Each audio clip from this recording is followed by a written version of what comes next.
یقیناً جرنلسٹ کا بہت کلیدی کردار رہا ہے. انہوں نے اپنی اظہار رائے کے اصولوں کو بلند رکھنے کے لیے کوڑے بھی کھائے، لیکن صرف وہ نہیں تھے.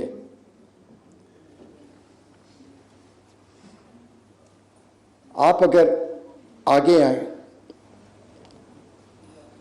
تو ماحول ہی ایسا تھا کہ جو ایک بنیادی، سب سے بنیادی اصول کسی بھی کورٹ رپورٹر کے لیے، کسی بھی میڈیا پرسن کے لیے، کسی بھی میڈیا کے لیے، مثال کے طور پہ اگر کرمنل کیس ہو تو بنیادی اصول صرف پاکستان میں نہیں، عالمی طور پہ، آپ universal declaration of human rights لے لیں یا آپ کوئی بھی انٹرنیشنل جو ہم بھی سگنیٹری لے لیں، بنیادی اصول یہ ہے کہ اگر ایک اکیوزڈ ہو، ایک ملزم ہو، بے شک اس کے خلاف بڑے سے بڑا جرم کا الزام ہی کیوں نہ ہو، there is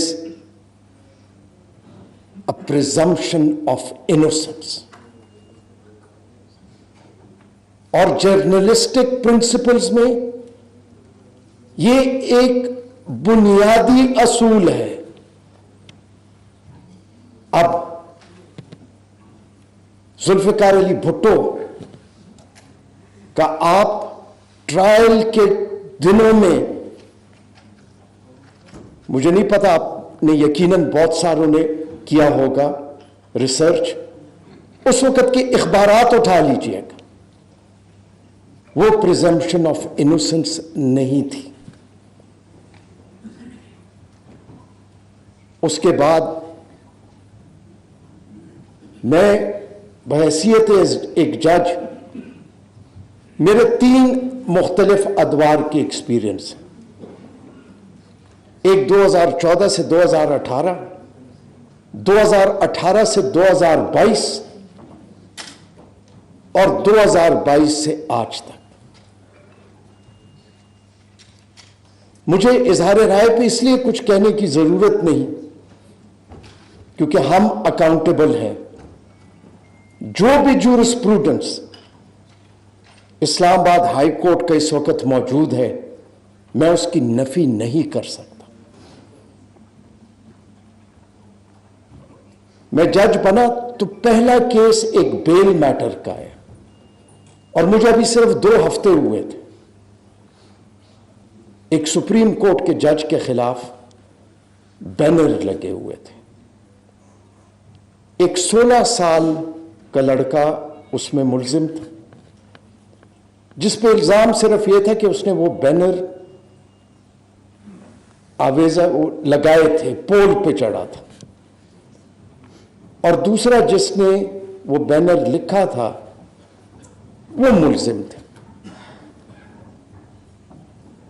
2 ہفتے ہوئے تھے اور نیچے عدالت نے بیل اس چیز پہ ڈسمس کی تھی کہ یہ جرم صرف سپریم کورٹ کے جج کے خلاف نہیں، یہ پوری عدلیہ کے خلاف.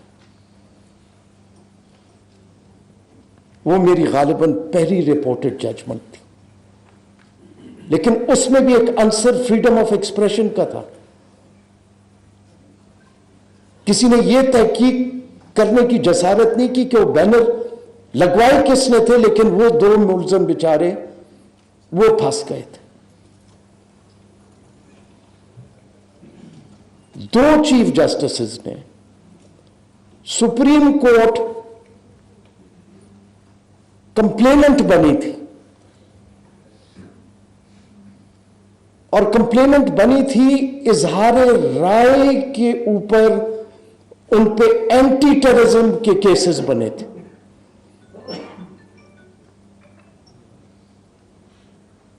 وہ بیلیں بھی اتفاق سے اسلام آباد ہائی کورٹ نے ہی دی. دیکھیں ہم بحیثیت جج ہم کوئی چیز اپنی چھپا نہیں سکتے. تنقید ایک ایسا دور ہے، اور جس طرح میں نے آپ کو کہا ایک ماحول میں ہم بات کرتے ہیں. کوشچن جرنلسٹک ایتھکس کا یا پروفیشنلزم کا نہیں ہے.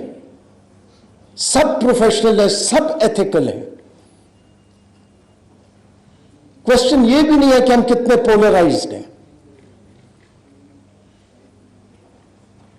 میں اگر جوڈیشری کی بات کروں تو جوڈیشری میں دو قسم کی میں دیکھتا ہوں کہ تنقید ہوتی ہے. ایک وہ تنقید جب الج کیا جاتا ہے کہ کوئی دانستہ طور پہ کوئی فیصلے ہو رہے ہیں، ایک وہ تنقید ہوتی ہے. ایک وہ تنقید ہوتی ہے کہ جس کو میں نہیں پسند کرتا اس کو ریلیف کیوں ملا.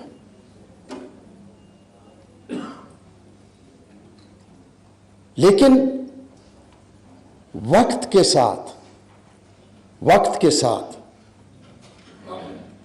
سچائی خود سامنے آتی ہے.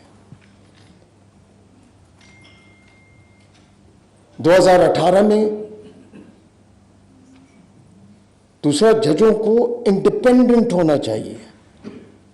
یہ بھی جو کنٹمپٹ کے اصول ہیں، یہ اصول بھی برطانیہ میں جج کو پروٹیکٹ کرنے کے لیے وضع نہیں ہوئے. وہاں پہ پروٹیکشن اس جیوری کی ہوتی ہے جو کہ عام شہریوں سے لیے جاتے ہیں. جج کو تو کبھی کسی تنقید سے گھبرانا ہی نہیں چاہیے. بھلے ہاں تنقید ہوئی ہے، ججز کی انٹیگریٹی کو بھی کویسچن کیا جاتا ہے کیونکہ کسی ناپسندیدہ شخص کو جو ہے وہ ریلیف مل گیا. لیکن اگر ہر تنقید کرنے والا بھی اس عدالت پہ ہی اعتماد کرے، یہ ایک عدلیہ کا ٹیسٹ ہے.